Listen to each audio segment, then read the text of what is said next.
Hello Bloomington, I'm Mayor Tim Busse, and this is the Council Minute for the week of July 31st. No council meeting this week, but we did have a concurrent meeting between the City Council and the Bloomington Port Authority. It's always a worthwhile time when these two groups get together and talk about economic development in Bloomington. So on Monday night, the Council and Port Authority discussed the Phase 2 development of the SICK company headquarters. SICK is a German manufacturing company and is one of the world's leading providers of sensor-based applications in the industrial sector. They have more than 12,000 employees worldwide. We talked a lot about Bloomington's global impact when we talked about the expo, and this is a great example of the city continuing to be on the radar of companies worldwide. The city has been working on this project for a while now.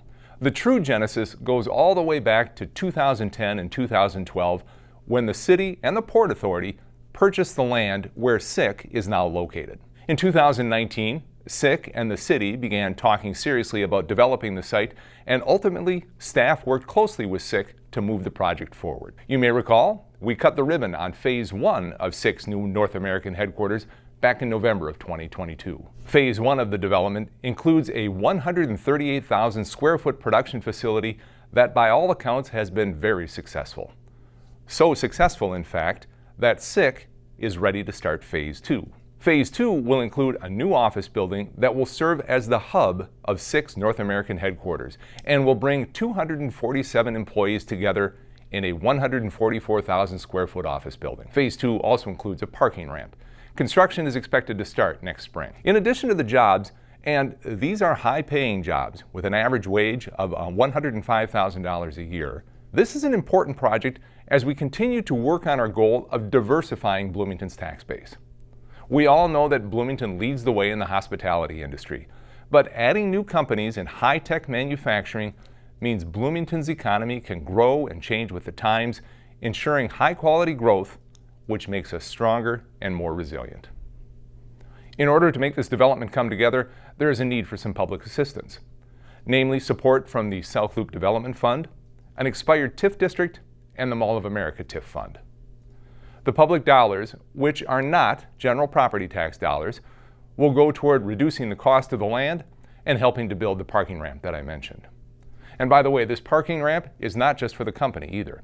It's parking available to the public, something that will be important as the South Loop developments expand and grow. Folks, this is a great project, completed with an outstanding multinational corporation as a partner with the City of Bloomington. More than anything, it's gratifying to see a thoughtful, long-term development plan come to fruition. We're seeing the payoff of solid strategic investments and the benefits of envisioning and working toward long-range goals. I'm looking forward to the groundbreaking next spring and the eventual ribbon cutting of Phase 2 of SICK's North American headquarters.